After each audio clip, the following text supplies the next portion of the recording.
Бишкек шаарында 204 негизги участоктор бар. Андан сырткары 39 кошумча участоктор бар.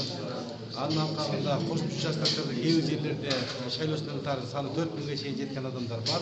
Ал жерге бардык коопсуздук маселелери чечилген, кирүү тартиби да чечилген. Андан сырткары биз андай чоң участокторго 10 биометрикалык аппаратты орнотконбуз. Мен өзүмө бир экөөнү барып келдим.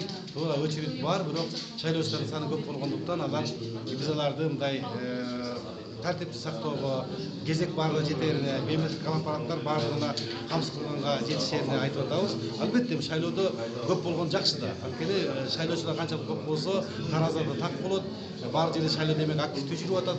Жарандар мамлекеттин келечеги үчүн келип атат. Биз аны колдойбуз. Ал эми аны камсыз кылыш биздин маселебиз. Аны баардык жактан жардамдар берип атат. Бирок студенттерди ошол немелерди топтоп алып келген туурабы?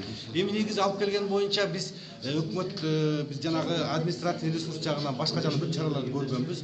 Ал эми агитаторлор бар. 14 партия иштеп атат. 14 партиянын өзүнүн электоратын чакырып атат шайлоочу участкаларына. Ошондуктан мен ойлойм, активдүү жүрүп атканын гана белгиси деп эсептейм. Рахмат.